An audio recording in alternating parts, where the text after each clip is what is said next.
Hello everyone, welcome back to my YouTube channel. मैं हूं professor Nilesh आनंदवानी और आज के इस टॉपिक में हम डीपीपी 9 को डिस्कस करने वाले हैं। इसमें मैं आपको 10 एमसीक्यू पूछूंगा।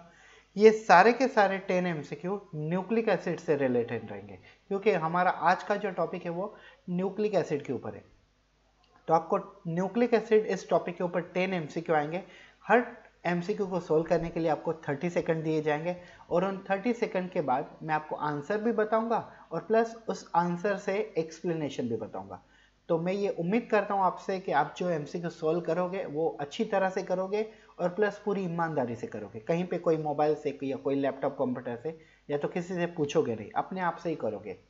बिकॉज आप यहाँ पे फिलहाल चीट कर सकते हो, लेकिन फाइनल एग्जाम में आपके साथ कोई नहीं होगा सिवाय आपके। तो चलिए स्टार्ट करते हैं हम क्वेश्चन वन बाय वन। ठीक है, ये देखिए, आप क्लॉक देख सकते हो। हर क्वेश्चन के बाद जब मैं आपको क्वेश्चन पढ़ूंगा और उसके ऑप्शन पढ़ूंगा तब ये क्लॉक स्टार्ट हो जाएगी और आपको 30 सेकंड दिए जाएंगे। चलिए स्टार्ट करते हैं। क्वेश्चन नंबर 1, ये देखिए आपके सामने क्वेश्चन आ गया। Who discovered nucleic acid first time? Options are A. Charles Darwin, option B. Gregor John Mendel, option C. Aristotle, option D. Friedrich Mister. So your time starts now.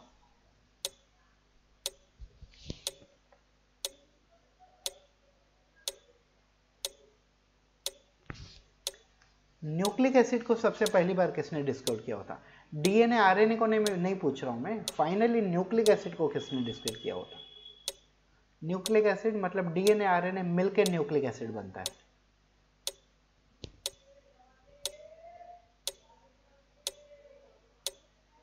So guys, आपका time खत्म होता है यहाँ पे। तो देखिए nucleic acid, अब आप इन चारों साइंटिस्टों के बारे में डिस्कस करो तो देखिए चार्ल्स डार्विन, इन्होंने डार्विनियन थियरी दी थी और ये इवोल्यूशन बायोलॉजी से रिलेटेड है। ग्रेगर जॉन मेंडल, इनको तो हम फादर ऑफ बायोलॉजी कहते हैं, बिकॉज फादर ऑफ जेनेटिक्स कहते हैं। फादर ऑफ बायोलॉजी नहीं, फादर ऑफ बायोलॉजी हम एरिस्टोटल को कहते हैं, फादर ऑफ जेनेटिक्स हम ग्रेगर जॉन मेंडल को कहते हैं। इन्होंने monohybrid, dihybrid, Mendel's law of inheritance, ये कंसेप्ट इन्होंने दिए हुए थे। और एरिस्टोटल को हम फादर ऑफ बायोलॉजी और फादर ऑफ जूलॉजी कहते हैं। तो फ्रेडरिक मिस्टर जो साइंटिस्ट है, फ्रेडरिक मिस्टर, इन्होंने न्यूक्लिक एसिड की डिस्कवरी की हुई थी सबसे पहली बार पस सेल में से। तो आंसर है हमारा डी, फ्रेडरिच मिस्टर। ओके, चलो सेकंड क्वेश्चन के लिए रेडी हो जाइए। Question number second, the pH of nucleic acid is A acidic, B alkaline, C basic, D neutral. So your time starts now.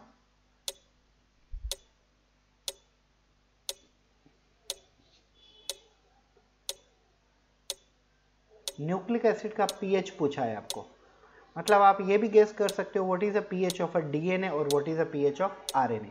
अगर आप डीएनए और आरएनए का pH guess कर लो तो आपको न्यूक्लिक एसिड का पीएच इजीली समझ जाएगा।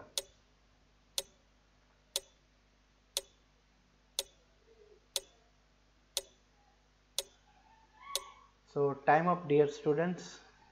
तो गाइस, सबसे पहले तो आप ये इजीली गेस कर सकते थे कि ये है न्यूक्लिक और एसिड, मतलब एसिडिक सब्सटेंस जो न्यूक्लियस के अंदर पाया जाता है। तो डीएनए आरएनए दोनों के ऊपर एसिडिक चार्ज होता है।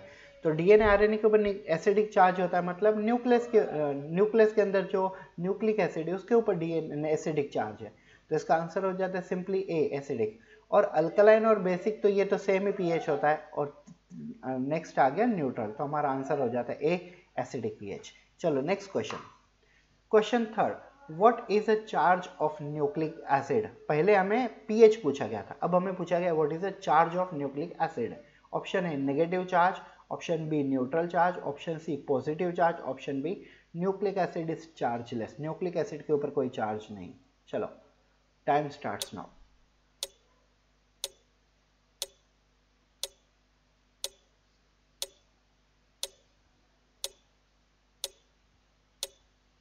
कम on guys,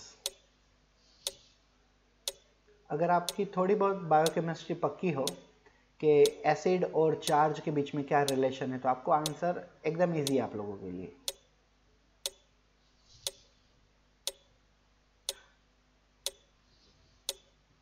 so guys, time up. ये देखिए, जिस चीज के ऊपर एसिडिक पीएच होता है उस चीज का चार्ज भी नेगेटिव होता है। मतलब अगर किसी मान लो डीएनए के ऊपर और आरएनए के ऊपर, मामला क्या है पता ही है हमें, डीएनए के और आरएनए के ऊपर एसिडिक पीएच होता है, तो अगर इन दोनों के ऊपर एसिडिक पीएच होता है तो इनका चार्ज भी नेगेटिव होता है। और हिस्टोन प्रोटीन है उनके ऊपर पॉजिटिव चार्ज होता है, तो पॉजिटिव चार्ज होता है तो उनके ऊपर पीएच जो है उनका, वो पीएच भी उनका पॉजिटिव ही है, मतलब पीएच उनका अल्कलाइन है। तो डीएनए और आरएनए मतलब जिनसे क्या बनता है, न्यूक्लिक एसिड। तो न्यूक्लिक एसिड का पीएच अगर एसिडिक है तो उनके ऊपर चार्ज होता है नेगेटिव, और ये इलेक्ट्रोफोरेसिस टेक्निक के थ्रू पॉजिटिव साइड की तरफ जाते हैं। तो हमारा आंसर निकल के आता है ए, नेगेटिव चार्ज। चलो next question, what is the direction of a template strand? Come on, your time starts now. आपको पूछा गया है कि टेम्पलेट स्ट्रैंड जो होते हैं उनकी डायरेक्शन क्या होती है, टेम्पलेट स्ट्रैंड।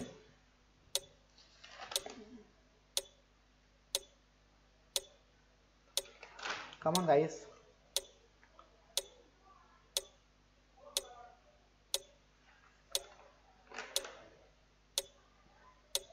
Template strand.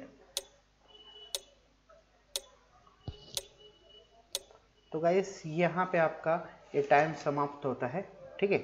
आपको बताना था कि टेम्पलेट स्ट्रैंड का डायरेक्शन क्या होता है। तो ये देखिए, अगर आप डीएनए रेप्लिकेशन करते हो तो डीएनए रेप्लिकेशन के दौरान आपका जो ये डायरेक्शन होता है वो होता है 5 प्राइम टू 3 प्राइम, ठीक है। और जब आप ट्रांसक्रिप्शन करते हो तो उस वक्त भी आपका डायरेक्शन होता है 5 प्राइम टू 3 प्राइम, लेकिन टेम्पलेट स्ट्रैंड का जो डायरेक्शन होता है वो होता है 3 prime to 5 prime. 6 prime to 5 prime, 3 prime to 6 prime, ये तो कुछ 6 तो कभी आता ही नहीं है, ठीक है। तो सी और डी तो आपकी प्रोबेबिलिटी में से ही कट हो गया था, मतलब आपके पास दो ही ऑप्शन थे, 3 prime to 5 prime, 5 prime to 3 prime. तो 5 prime to 3 prime DNA replication में और ट्रांसक्रिप्शन में होता है, 3 प्राइम टू 5 प्राइम ये टेम्पलेट स्ट्रैंड का डायरेक्शन होता है। चलो गाइस, क्वेश्चन फोर्थ का आंसर है ए।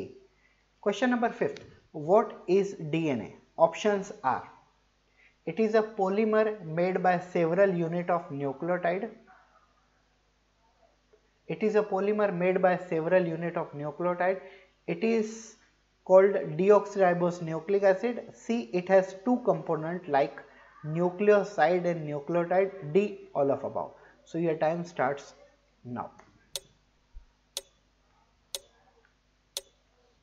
सिंपली मतलब आपको पूछा गया है कि डीएनए क्या है, क्या ये पॉलीमर है जो काफी सारे सेवरल न्यूक्लियोटाइड से बना हुआ है, इसका फुल फॉर्म होता है डीऑक्सीराइबोस न्यूक्लिक एसिड, और क्या ये दो कंपोनेंट से बना हुआ है जिसे हम कहते हैं न्यूक्लियोसाइड और न्यूक्लियोटाइड, या तो आपको लगता है कि तीनों के तीनों ऊपर वाले सही आंसर है, all of above. Come on, जल्दी रिप्लाई दीजिए।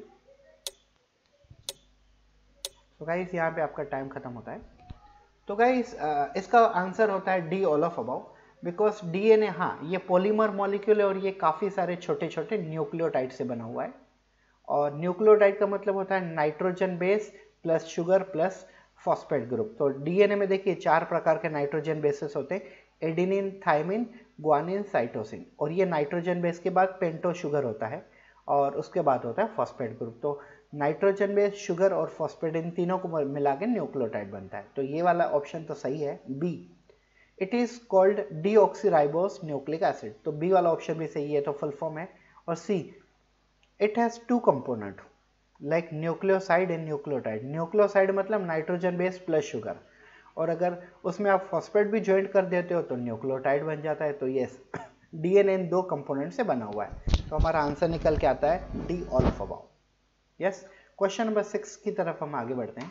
Question number 6, which of the following is not found in DNA? Option A, D ATP stand for deoxyadenine triphosphate, option B, DGTP stand for deoxyguanine triphosphate, option C, DUTP stand for deoxyuracil triphosphate, option D, DCTP stand for deoxycytosine triphosphate. Your time starts now.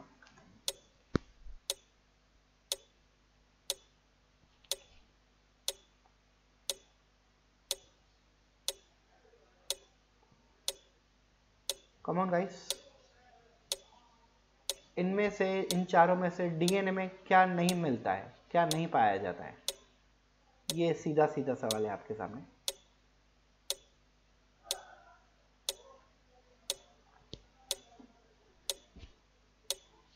So time up. So guys, DNA में देखिए adenine होता है, thymine होता है, cytosine होता है और guanine होता है। तो एडेनिन है, ग्वानिन भी है, साइटोसिन भी है, लेकिन यूरासिल जो है ये आरएनए में होता है। So dATP means deoxy adenine triphosphate, deoxy guanine triphosphate, deoxycytosine triphosphate, these are available, but deoxyuracil triphosphate is not available, it is a part of RNA। DUTP जो है वो RNA का पार्ट होता है, तो सी आंसर सही आता है। Question number 7, DNA model was proposed by option A Watson and Crick, option B Hershey and Chase, option C Salk and Sabin, option D Howard Temin. तो आपका समय शुरू होता है अब।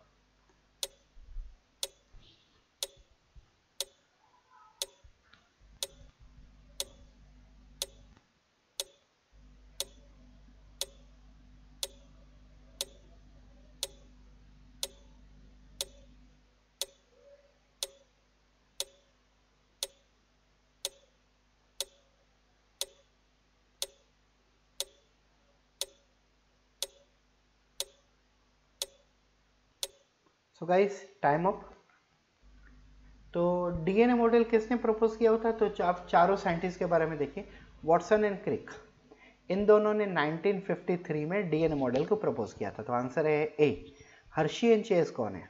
यस, हर्शी एंड चेस, इन्होंने DNA as a genetic material ये experiment को प्रूव किया हुआ, ये एक्सपेरिमेंट किया था, और डीएनए ये जेनेटिक मटेरियल है, इस चीज़ को इन्होंने प्रूव किया होता by using a bacteriophage and इकोला bacteria. इकोला bacteria और बैक्टीरियोफाज को यूज करके इन्होंने ये प्रूव किया होता डीएनए जेनेटिक मटेरियल होता है। साल्क एंड सेबिन, इन्होंने पोलियो वैक्सीन बनाई थी, और हॉवर्ड टेमिन ये वो साइंटिस्ट थे जिन्होंने वायरसेस को भी क्लासिफिकेशन किया था, और इन्होंने बेसिकली जो एंजाइम होती है एचआईवी वायरस में रिवर्स ट्रांसक्रिप्टेस, इनकी उस एंजाइम की डिस्कवरी भी इन्होंने की थी।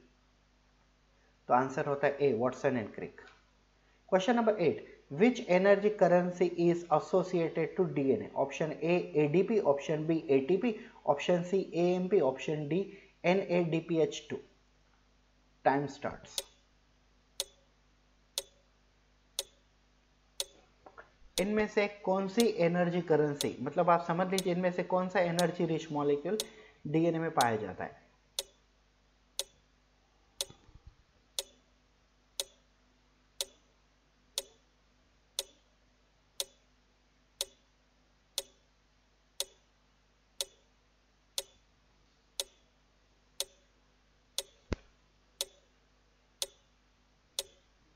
कम ऑन गाइस। तो अगर आप ये देखो तो डीएनए, डीएनए का फुल फॉर्म आप देखिए, ठीक है, फुल फॉर्म के आप बाद आप समझ जाओगे कि क्या होता है। डीएनए में कौन सी चीज़, कौन सा मतलब ये पाया जाता है? तो देखिए डीएनए का फुल फॉर्म है डीऑक्सीराइबोस न्यूक्लिक एसिड। डीएनए का फुल फॉर्म होता है डीऑक्सीराइबोस न्यूक्लिक एसिड। तो आप उसका फुल फॉर्म देखिए, डीऑक्सीराइबोस न्यूक्लिक एसिड। तो इसे आप क्या समझते हो? Deoxyribose nucleic acid. तो जो इसमें है डीऑक्सी एडेनिन ट्राइफॉस्फेट, ट्राइफॉस्फेट मतलब 3 फॉस्फेट आते हैं, 3 फॉस्फेट आ गए मतलब एटीपी हो गया इसका आंसर। तो बात मतलब ऐसी ही सिंपल ही थी, आपको सिर्फ घुमा फिरा के पूछा गया। ये देखिए ये है DNA, deoxy ribose nucleic acid. ये जो डीएनए है इसके अंदर 3 फॉस्फेट वाली करेंसी होती है एटीपी। चलो next question, question number 9, difference between DNA and RNA. DNA and RNA, तो डीएनए और आरएनए के बीच में डिफरेंस क्या है ये देखना है हमें। First, DNA is a double stranded but RNA is a single stranded. DNA is a double stranded but RNA is single stranded. Second option, RNA is a double stranded but DNA is a single stranded. C, DNA and RNA both are double stranded and DNA and RNA both are single stranded. So time starts now.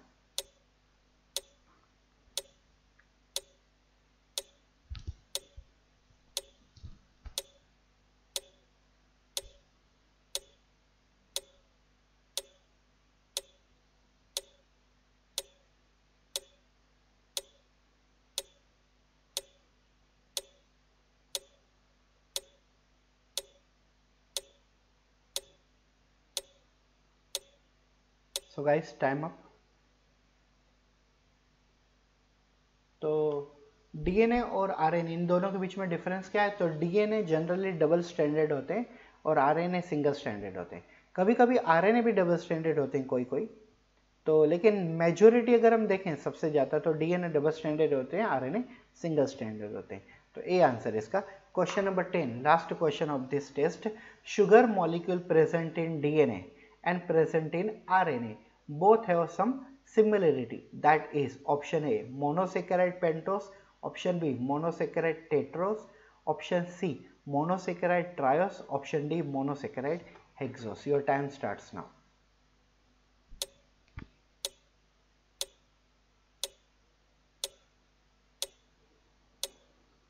Come on guys, आपको पूछा गया है कि DNA में जो sugar है और RNA में जो शुगर है इन दोनों में कुछ सिमिलरिटी है। तो सिमिलरिटी क्या है? क्या वो मोनोसेकेराइड पेंटोस है, मोनोसेकेराइड टेट्रोस है, मोनोसेकेराइड ट्रायोस है, या तो मोनोसेकेराइड हेक्सोस है?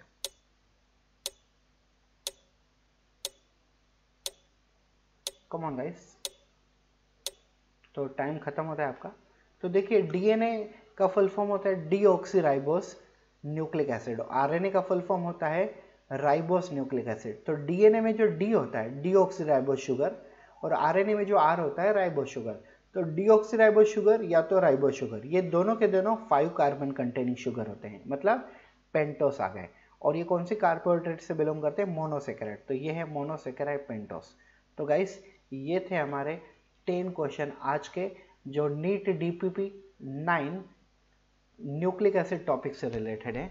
So thank you so much for watching this 10 MCQ, और आपने अच्छे आंसर दिए होंगे, आई होप सो। अब जितने भी आपके आंसर सही आते हैं कमेंट करके ये बता दीजिए कि कितने आपके आंसर रही है। फॉर एग्जांपल आपका जो भी नाम है, नाम लिखने के बाद बताइए कि sir we got 8 out of 10, 7 out of 10, 9 out of 10 और 10 आउट ऑफ 10। तो हम और भी ऐसे ही मेहनत करते रहेंगे और ही मैं आपके लिए ऐसे ही वीडियो लाते रहूँगा। डेली नाइट को 9 PM को मेरा ये वीडियो आता है 10 MCQ वाला। कभी कभी जनरल बायोलॉजी से रिलेटेड होता है, कभी कभी कोई स्पेसिफिक टॉपिक के ऊपर रहता है। Okay, thank you so much for watching this video. Have a nice day.